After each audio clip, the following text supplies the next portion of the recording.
La pierre du cloître de Saint-Augustin à Göttingen portait encore les traces des bottes cloutées des étudiants en philosophie. Ce matin de novembre 1925, Werner Heisenberg, âgé de 23 ans, écrivit une équation sur un cahier relié de cuir. Sa plume tremblait.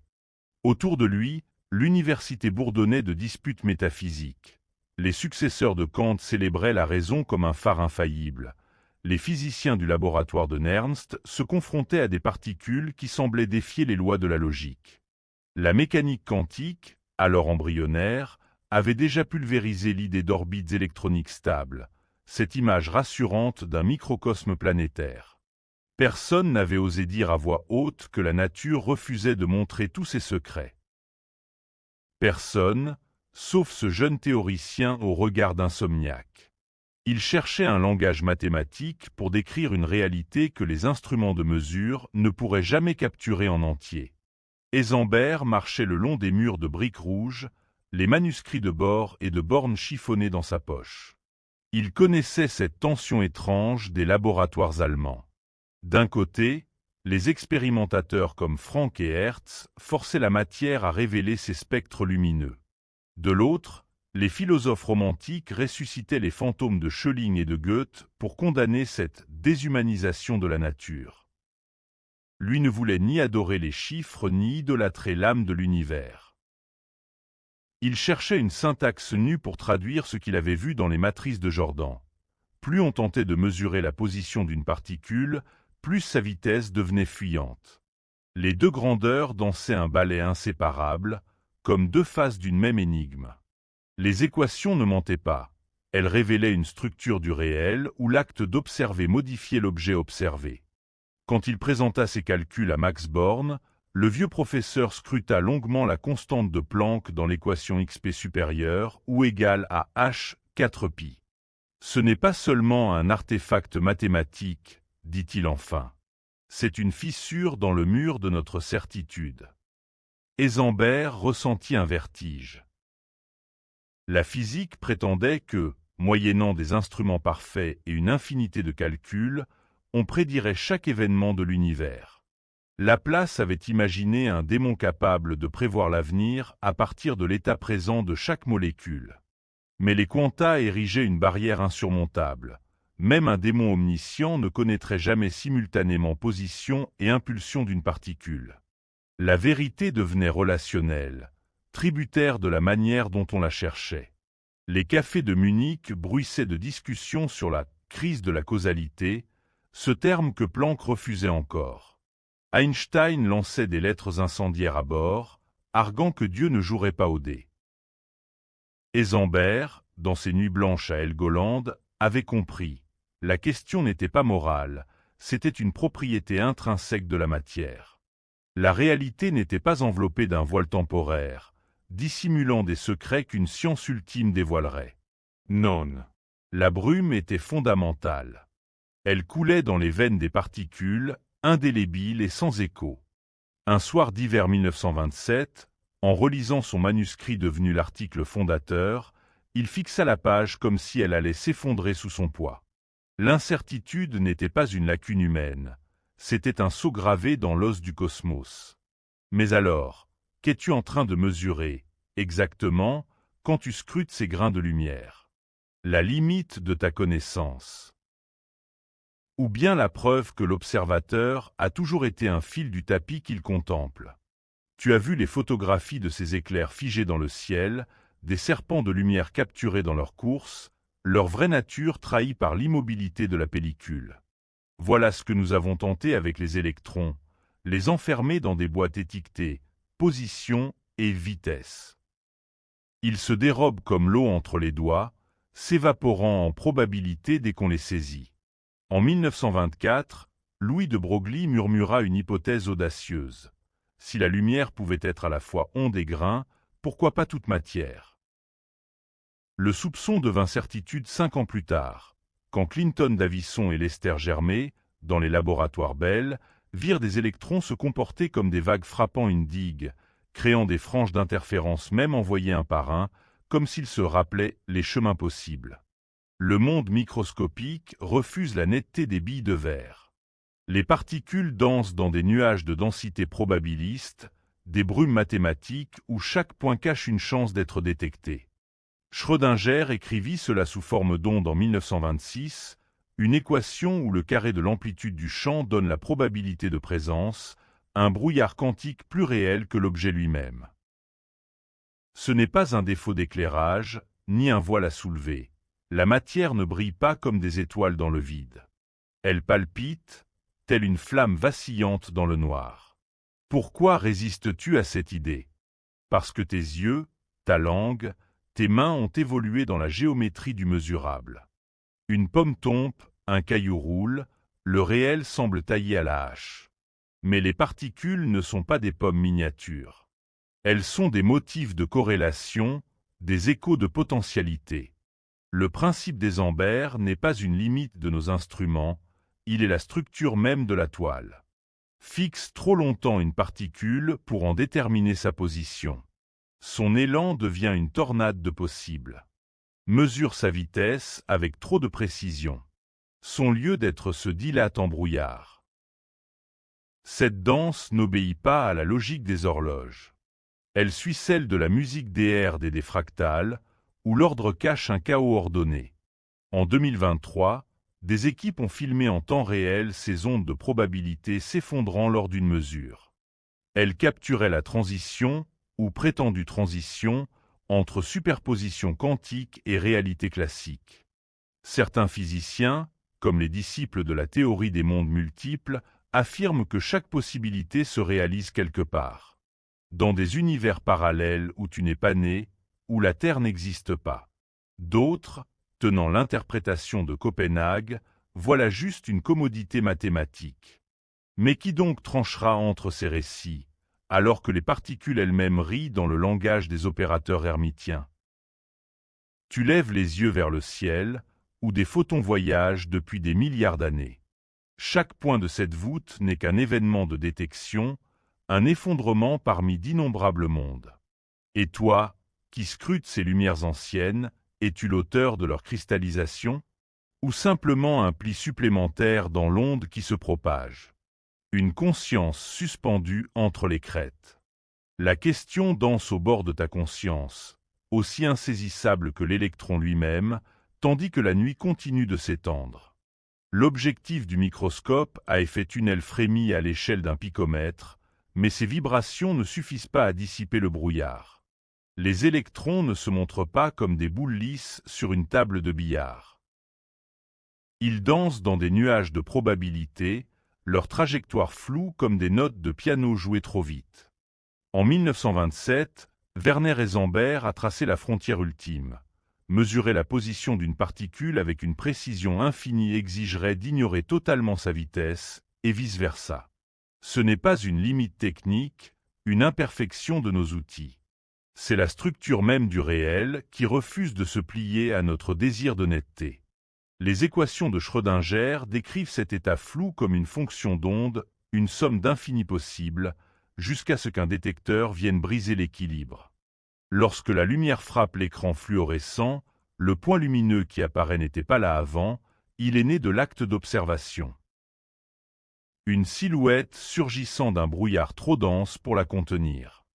Certains physiciens, parmi lesquels Niels Bohr, ont affirmé que ce n'était pas la particule elle-même qui devenait définie. C'était l'information que nous en avons. L'univers ne se cache pas derrière un voile. Il tisse son tissu au moment où nous le regardons. L'expérience des fentes de Young, répétée des dizaines de milliers de fois, le montre avec une simplicité déconcertante. Un seul électron, envoyé l'un après l'autre, finit par former une figure d'interférence sur l'écran, comme s'il interférait avec lui-même. Anton Zeilinger, dans ses expériences récentes sur l'intrication quantique, a poussé plus loin cette énigme. Les mesures effectuées sur une particule semblent influencer instantanément son partenaire lointaine, non par un signal, mais par une cohérence fondamentale qui défie les cadres classiques de la causalité. Est-ce là l'œuvre d'un réel indépendant de l'observateur, ou d'une réalité émergente, façonnée par nos actes de mesure? La question trouble même les mathématiciens. En codant les états quantiques comme des matrices ou des vecteurs dans un espace de Hilbert, les équations ne décrivent pas ce qu'est la particule, mais ce que nous pouvons en connaître. Max Born, dès les années 1920, interprète la fonction d'onde comme une densité de probabilité, non une description de l'objet, mais de notre ignorance, ou plutôt de notre participation. Certains, comme Roger Penrose, imaginent que ce flou quantique pourrait cacher un mécanisme physique inconnu, une réduction objective de la fonction d'onde sans besoin d'observateur. D'autres, tels Carlo Rovelli, défendent une relationnalité radicale. Les propriétés des particules n'existent que dans leurs interactions, comme des visages dans un miroir, visibles seulement sous un certain angle. Et si, dans le silence étiré après chaque mesure, tu te demandais qui fixe la limite entre le monde quantique et le nôtre?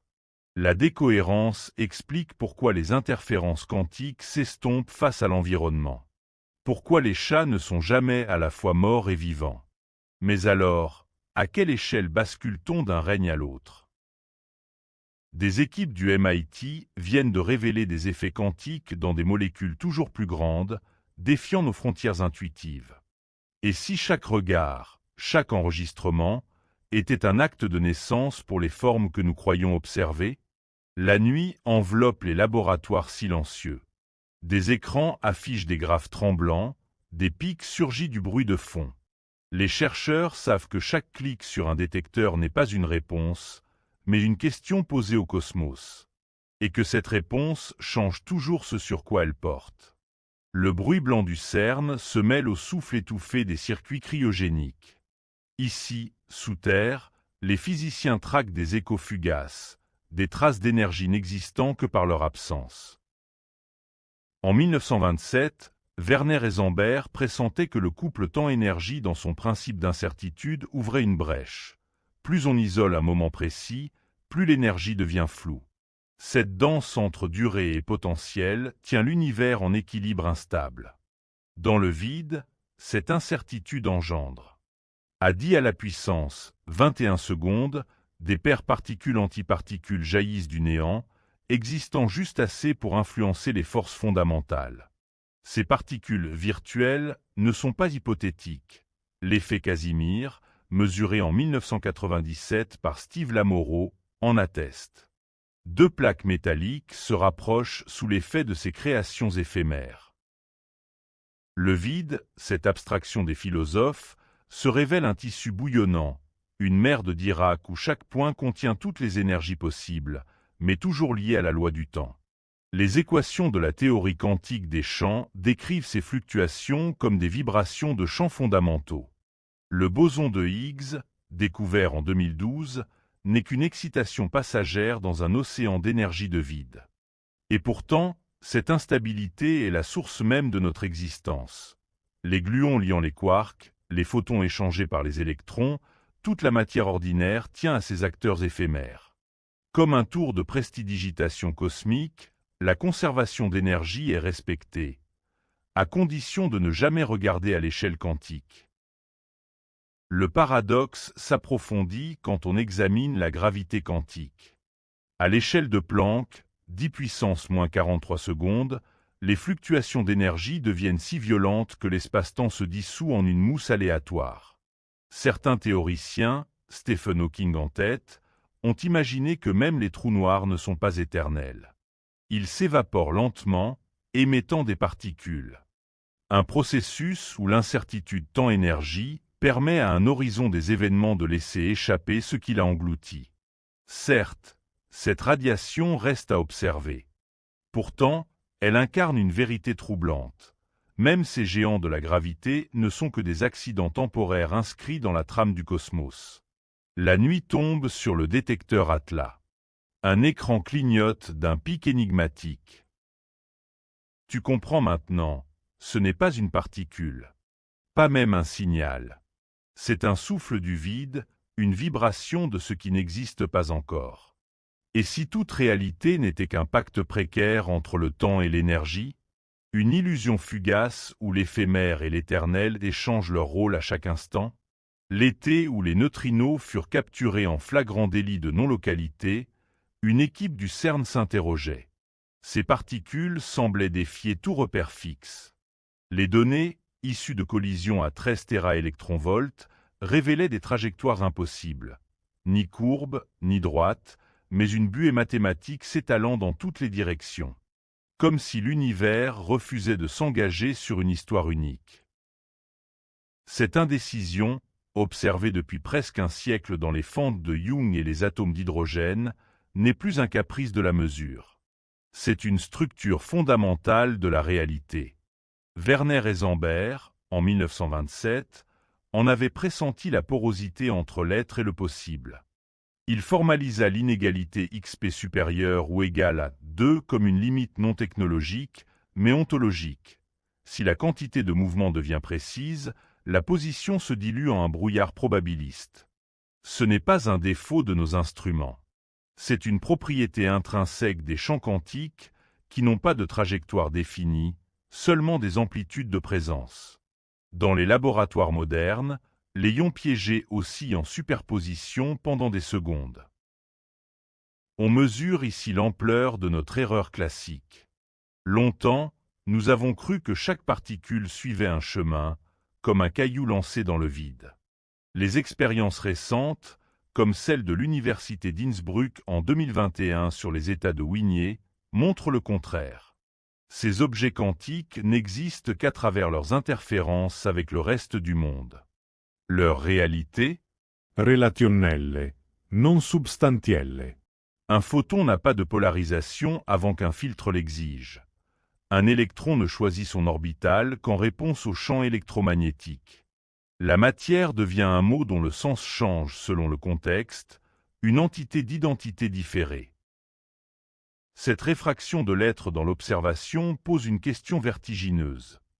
Les trajectoires classiques n'existent-elles que comme statistiques émergentes, comme le vent né du mouvement collectif des molécules? L'école de Copenhague, avec Niels Bohr, affirmait que la physique quantique ne décrit que des mesures, non une réalité sous-jacente. Mais les travaux de John Stuart Bell et les expériences d'Anton Zellinger sur l'intrication suggèrent autre chose. Deux photons intriqués se répondent instantanément, défiant toute localité. Le réel devient un tissu d'interdépendance non locale, où le possible et le réel forment une seule peau tendue entre ce qui est et ce qui pourrait être. Au cœur de cette brume quantique, la temporalité vacille. L'expérience des fentes de Young à choix retardés, perfectionnée en 2023 au MIT, démontre que le passé d'une particule peut être modifié par des décisions futures. Les photons choisissent rétrospectivement leur trajectoire selon qu'on observe ou non la seconde fente, comme des écrivains réécrivant leur autobiographie. Est-ce une illusion statistique? Une structure profonde de la causalité? Personne ne peut l'affirmer. Ce dont nous sommes sûrs, l'univers refuse nos catégories d'espace et de temps, préférant jouer avec les probabilités comme un musicien improvise sur des notes absentes. Et si, en fin de compte, cette indétermination était la racine de tout ce que nous appelons libre arbitre, conscience ou même vie? Les réseaux neuronaux, alimentés par des signaux électriques traversant des synapses d'un nanomètre, baignent dans des champs quantiques où l'incertitude pourrait être plus qu'une métaphore. Roger Penrose l'a suggéré, sans preuve décisive. Peut-être les microtubules des cellules, ces structures protéiques régulant le trafic neuronal, exploitent-ils des effets quantiques pour générer la conscience? Peut-être même la pensée n'est-elle qu'un phénomène émerge de cette réalité floue, un écho du vide qui se contemple. Mais là, les équipes se divisent. Les publications oscillent entre espoir et scepticisme. Le mystère reste entier. Qu'est-ce qui, dans l'effondrement d'une fonction d'onde, fait choir l'univers du possible dans l'actualisé? Et si cette chute n'existait pas? Si tout restait en suspens, une symphonie d'histoires parallèles dont nous ne percevrions qu'une partition fragmentaire? Le chat de Schrödinger, après tout, n'est jamais vraiment mort. Il respire dans 1000 mondes. Et toi, en cet instant, tu l'entends peut-être. Dans la bibliothèque poussiéreuse du Collège de France, un manuscrit de Laplace murmure encore sa certitude. Si un esprit pouvait connaître l'ensemble des vitesses et des positions des particules de l'univers, il prédirait le futur comme un calcul d'algèbre. Mais ce rêve mécaniste s'est fissuré le jour où Heisenberg, en 1927, a déchiré le voile de l'illusion. Les équations vibraient de contradictions. La précision même de la mesure déchaîne des tempêtes d'imprévus. Tu as touché cette vérité dans la froideur métallique d'un laboratoire. Quand l'œil du détecteur fixe un électron, sa trajectoire se dissout en brouillard. Les piliers du déterminisme classique n'étaient que des mirages. Bell, en 1964, les a définitivement fait trembler en démontant l'idée de variables cachées locales. Ces inégalités, vérifiées par les expériences d'Aspect en 1982, ont scellé le sort d'une réalité préétablie. L'univers ne cache pas son indéterminé sous des draps de secrets inaccessibles. Il est, fondamentalement, une partition où chaque note est tirée au sort par une roulette quantique. Même le vide palpite de ses aléas. Les fluctuations du champ de Higgs créent des particules éphémères, des fantômes matériels qui naissent et s'effacent en milliardièmes de nanosecondes. Tu as cherché une logique dans les motifs des gouttes de pluie sur une vitre. Le hasard semblait obéir à des lois statistiques, une moyenne rassurante. Mais le quantum refuse toute métaphysique du cache-cache. Rien ne détermine d'avance le moment où un noyau radioactif se brisera, ni la direction d'un photon traversant un polariseur. Les équations de Schrödinger, si élégantes dans leur prédiction des fonctions d'onde, ne décrivent que des potentiels en suspension. La réalité ne se concrétise qu'à l'instant où l'appareil enregistre. Et même alors, les historiens du CERN, analysant des collisions de protons à 13 téraélectronvolts, ne dressent que des cartographies de probabilité. Jamais des certitudes. Cette intrusion du hasard dans le cœur de la causalité a divisé les gardiens de l'ordre cosmique. Certains, comme Bohm, ont tenté de restaurer un déterminisme subtil avec ses ondes pilotes. Mais les tests récents de l'équipe de Nicolas Gisin à Genève ont balayé ces modèles. L'aléa quantique est intrinsèque. D'autres, théoriciens de la gravité quantique à boucle, imaginent même que le temps soit une illusion émergente, façonnée par l'accumulation de mesures aléatoires. Et toi, dans le silence de ta chambre, as-tu senti l'écho de ces désintégrations atomiques résonner dans les plis de ta conscience? Si les synapses de ton cerveau dansent avec l'aléa des ions traversant leurs canaux, que reste-t-il du libre arbitre? Un fantôme? Une illusion? Ou précisément cette ouverture que l'univers offre au hasard, où chaque choix humain se greffe sur la trame de ce tissu tremblant? Dans le laboratoire de Jennifer Doudna, les enzymes modifiant l'ADN naviguent elles-mêmes entre des chemins imposés par les lois quantiques.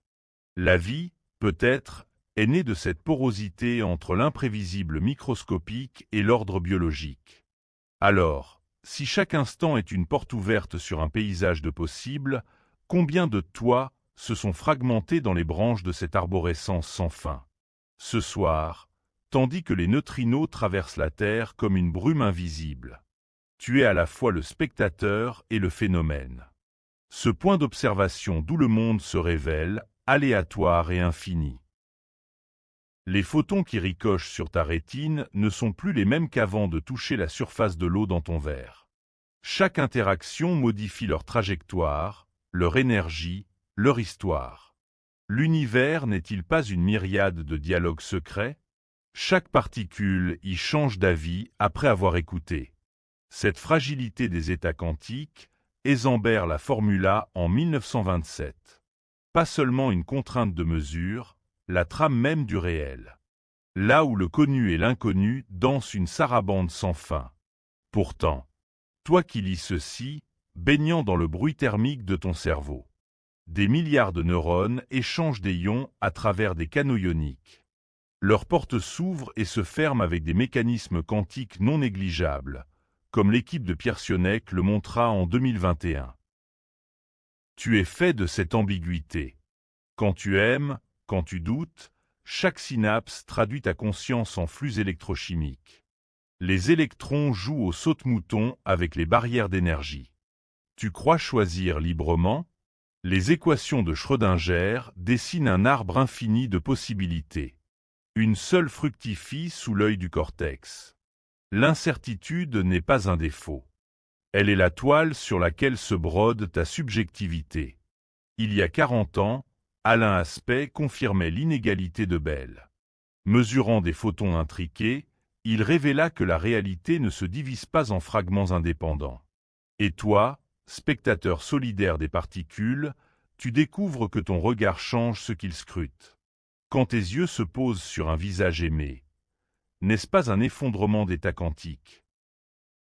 L'autre devient ce que tu perçois, mais aussi ce que tu désires.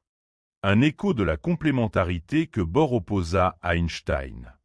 Le philosophe n'a pas tort, l'humain est un phénomène relationnel. Chaque interaction est une mesure qui donne forme au monde. Une équation partagée entre toi et ceux qui t'entourent. Mais que reste-t-il du toi originel avant l'observation? Cette question hante les physiciens comme Aslav Bruckner. En 2023, il explore avec le Vienne Quantum Group les super-observations, des mesures sans observateur fixe. L'idée même de repères absolus s'effrite. Si Bruckner a raison, peut-être ton identité fluctue-t-elle autant qu'un électron en mouvement. Différente selon les contextes, les miroirs sociaux, les lumières affectives. Tu es un état quantique vivant. Une fonction d'onde qui se déploie dans le temps, sans jamais se réduire entièrement. Alors, tandis que le sommeil approche, les microtubules de tes cellules nerveuses aussi entrent état quantique et classique. Une image flotte, l'univers comme un immense miroir sans teint. Chaque particule y contient les mémoires de ses interactions passées. Et toi, conscience émergée de cette danse subatomique, tu es à la fois le reflet et la source. Comment un système observe-t-il sa propre structure sans la modifier? La réponse réside-t-elle dans ces états mortels où la gravité quantique efface toute information, comme Penrose le suggéra il y a 20 ans? Et si, en fermant les yeux, tu n'éteignais pas le monde, mais en modifiais simplement l'écriture? Des bords du lac de Constance aux montagnes sacrées du Tibet, une même question murmure à travers les siècles. Où s'arrête l'observateur, où commence le monde? Ni les équations de Heisenberg, ni les sutras bouddhiques ne donnent de réponse simple. Dans les années 1930, un dialogue improbable émerge entre Niels Bohr et les moines zen de Kyoto. Le physicien danois, père de la complémentarité, y voit une étrange résonance avec les dualités du yin et du yang. Particules et ondes, comme lumière et ombre, ne s'excluent pas mais se nécessitent. Pourtant, Bohr s'en défend farouchement. La physique quantique n'est pas une mystique, mais une méthode. Derrière cette affirmation, une tension sourde couve. Si nos instruments façonnent ce que nous voyons, comment distinguer l'ultime réalité du simple artefact de mesure? Erwin Schrödinger navigue plus librement entre les domaines.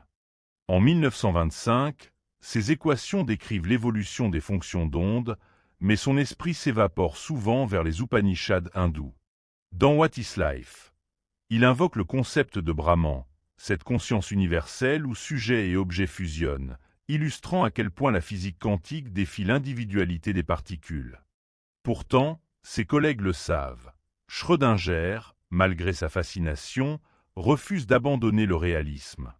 Quand un étudiant lui demande si un électron existe en dehors de l'observateur, il répond avec un sourire narquois « Demandons-lui de témoigner ». Les laboratoires mettent en scène ces ambiguïtés. En 1999, une équipe de l'Institut Weizmann fait passer des fullerènes, ces grosses molécules de carbone, dans un interféromètre. Résultat inattendu, même sans être observées, les molécules interfèrent comme des ondes, jusqu'à ce qu'un détecteur les éclaire. Ce n'est plus l'intrusion de l'observateur qui modifie le système, mais la simple possibilité d'information. Une découverte qui ébranle les fondements de la réalité faible, prônée par Yakira Aronoff, où même les non-mesures influencent les états quantiques. Pourquoi les traditions orientales reviennent-elles constamment dans ces débats? Dans le Lankavatara Sutra, le Bouddha demande « Ce que vous appelez monde, est-ce autre chose que vos perceptions ?» Cette idée d'un univers sans substrat fixe rappelle les états superposés de la mécanique quantique, où les propriétés n'existent qu'en relation. Pourtant, là où le physicien trace des lignes de probabilité calculables, le sage zen célèbre l'inexprimable. L'équipe d'Alain Aspect, en vérifiant les inégalités de Bell en 1982, démontre que l'univers permet des corrélations plus fortes que toute théorie locale classique. Cette non-localité n'est pas une équation mystique. Elle est la conséquence mesurable d'une symétrie des champs quantiques, aussi rigoureuse que la géométrie euclidienne. Et pourtant, lorsque tu regardes un point sur un écran à effet tunnel, les données te disent qu'un électron a traversé une barrière impossible. Mais ce point n'existe que parce que le détecteur a projeté sa fonction d'onde en un état classique. Le mystique dira que ton regard a donné naissance à la particule. Le physicien, qu'un phénomène de décohérence a figé une superposition. Entre ces deux récits, le voile reste mince. Quand Bohr fait graver le symbole du yin-yang sur son blason, il ajoute un commentaire ambigu. Contraria sunt complementa. Les contraires sont complémentaires. Mais quels contraires? Ceux de l'esprit et de la matière? Du savoir et de l'être? Ou simplement de la science à la recherche de son propre miroir? Demain, les ordinateurs quantiques manipuleront des états macroscopiques de superposition. Comment distinguer le réel de l'artificiel? Et si, comme le suggère une récente expérience de l'ETH Zurich, le temps lui-même émergeait de l'intrication quantique? Peut-être alors, le monde deviendra-t-il cette danse sans danseur, où la mesure est le seul sacré? La première fois que les physiciens ont observé un chat quantique à la fois mort et vivant, ce n'était pas dans une boîte en plomb. C'était dans un cristal de silicium refroidi, à quelques degrés au-dessus du zéro absolu. Deux atomes, intriqués, oscillant entre deux états comme un pendule indécis. Ces données, ce n'était pas un mirage. L'expérience menée par l'équipe de Marcus Arndt à Vienne en 2019 en témoigne, publiée dans Nature Physics. Pourtant, quand tu saisis un crayon, tu ne le trouves jamais flou, ni partout à la fois. Comment ce monde de certitude émerge-t-il du chaos quantique? La réponse se niche dans la poussière cosmique qui brouille les interférences, dans la chaleur des corps qui dissipe les cohérences. C'est ce que les physiciens nomment décohérence. Un processus où les états quantiques se diluent dans l'environnement, comme une goutte d'encre dans l'eau, laissant place aux lois classiques. Une théorie robuste, confirmée par des simulations au CERN. Des particules virtuelles y reproduisent l'émergence de trajectoires définies sous l'effet de perturbations thermiques. La décohérence explique comment les objets macroscopiques perdent leurs propriétés quantiques. Mais elle ne répond pas à la question plus profonde. Pourquoi le classique existe-t-il? Pour le philosophe Jeûnane Ismaël, c'est une illusion de perspective. Une conséquence de notre taille. Nous, êtres faits de milliards de cellules, incapables de discerner les fluctuations quantiques dans leur nudité brute.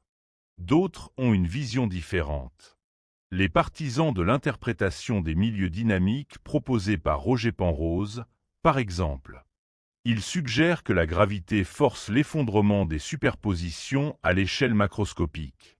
Une hypothèse testée en 2023 par une équipe de l'Université de Trieste. Ils ont suspendu un miroir de 10 à la puissance 15 grammes en lévitation quantique.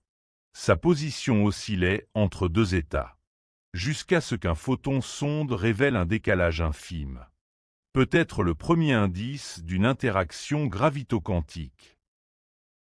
Et si, au cœur de cette frontière poreuse, le temps n'était qu'un effet d'optique? L'expérience menée à Zurich suggère que l'écoulement temporel naît de l'intrication. Imagine deux photons jumeaux émis par un cristal non linéaire. Leur polarisation reste corrélée, même séparée par des années-lumière. Dans l'expérience de l'ETH, les chercheurs ont fait varier l'ordre de ces corrélations. Ils manipulaient un champ magnétique. Résultat, les observables quantiques ne suivaient plus la flèche du temps classique. Comme si le passé et le futur se mêlaient dans un tissu de probabilité. Le temps, dit Aslav Bruckner, et peut-être un thermomètre statistique de nos interactions avec le monde. Une moyenne imposée par notre incapacité à mesurer chaque événement quantique en détail. Alors, qu'est-ce qui nous autorise à croire au réel? Anton Zélinger fit diffracter des fullerènes, ces ballons de football de 60 atomes de carbone, à travers une double fente. La figure d'interférence exigeait de les traiter comme des ondes. Pourtant, en observant chaque fullerène, on enregistrait un point. Un seul. Le paradoxe demeure. La réalité est à la fois onde et corpuscule. Et c'est la mesure qui fixe le décor. D'où l'émergence de l'interprétation cubisme, défendue par Christopher Fuchs. La mécanique quantique n'est qu'un outil. Un outil de mise à jour des croyances d'un observateur. Le réel n'existe pas en soi. Il se construit dans la collision entre sujet et système. Une idée que Leibniz pressentait, en parlant des monades comme miroirs vivantes. Mais ici inversé, le monde n'est pas reflet d'un absolu. Il est l'effet de nos interactions finies. Et les étoiles, leur lumière met des millénaires à nous rejoindre. Portent-elles l'empreinte d'un seul événement, ou d'une myriade de possibilités effondrées à distance? L'expérience d'Einstein-Podolsky-Rosen, revisitée en 2021 par une équipe de Harvard, a montré que deux photons issus d'une même source lointaine pouvaient rester intriqués, malgré les perturbations cosmiques, défiant les modèles de décohérence à grande échelle. Que reste-t-il du temps, du réel, de la causalité? L'univers devient le décor d'une pièce sans acteur. La mesure est le seul rituel. Peut-être, comme le murmure un ordinateur quantique en pleine exécution, le monde est une question sans réponse. Une partition inachevée. Chaque observation compose une note. L'orchestre n'existe que dans l'écoute.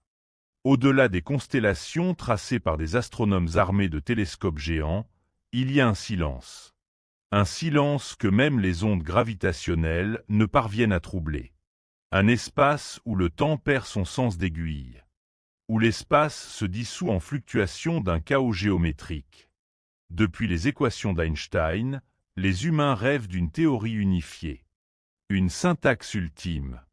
Captable en une poignée de symboles sur le dos d'une enveloppe. Mais les étoiles, dans leur sagesse indifférente, ont planté un mur infranchissable. Un mur fait de paradoxes quantiques, de singularités dévorant toute logique. Les physiciens du XIe siècle errent entre deux mondes. Celui des particules guidées par le calcul des probabilités. Celui des galaxies tordues par la géométrie de l'espace-temps. Ils cherchent assez. En 2023, les équipes du projet LIGO tentaient encore de déchiffrer les échos impossibles captés lors des fusions de trous noirs. Des signaux qui défient les prédictions actuelles. Quelques théoriciens, dont la regrettée Sabine Ossenfelder, murmuraient qu'il s'agissait peut-être des premières empreintes d'une structure discrète de l'espace lui-même. Une mosaïque de grains indivisibles à l'échelle de Planck. Une idée soutenue par les simulations du CERN, où les collisions de particules révèlent des désordres inexpliqués. Pourtant, sans une équation reliant les champs quantiques et la courbure de l'univers, ce ne sont que des éclats de miroir réfléchissant des dieux absents. La gravité quantique n'est pas une science. C'est une prière. Edward Wheaton, père de la théorie des cordes, écrivait dans le journal of High Energy Physics que notre langage mathématique actuel pourrait être aussi adapté à ce défi que les hiéroglyphes à la description d'un ordinateur quantique. Chez les défenseurs de la gravité à boucle, Carlo Rovelli et son équipe imaginent un cosmos fait de réseaux d'interconnexion. Ici, le vide est une toile tissée de relations entre événements. Vision poétique, mais sans prédiction testable, elle se mue en mythe moderne. Et si le principe des Ambers n'était qu'une instance locale d'une loi plus profonde? Une impossibilité ontologique pour tout système conscient de cerner l'ensemble de son réel. Les données du télescope James Webb dévoilent des galaxies trop anciennes pour notre modèle cosmologique. Les cosmologistes révisent des paramètres, ajustent des simulations. Une question inexprimable plane cependant. Notre cerveau, conçu par la sélection naturelle pour traquer des gazelles, peut-il espérer comprendre un univers né d'un éclair de désordre quantique? Certaines nuits, dans les laboratoires silencieux de l'Institut Niels Bohr, un ordinateur quantique calcule des états intriqués. Il émet un son subtil, comme un battement de cœur cosmique. Collerais-tu ton oreille à ces circuits? Entendrais-tu le murmure de toutes les possibilités non manifestées? Le monde n'est-il pas cette somme de tous les chemins jamais empruntés, dont l'observation ne fait que tracer une traînée lumineuse parmi d'innombrables ombres? Alors que les étoiles vieillissent en créant des éléments lourds, que les pulsars émettent des ondes radio à l'horloge parfaite, une énigme persiste, plus opaque que les autres. Pourquoi le mystère demeure-t-il, malgré tous nos efforts, notre compagnon immortel?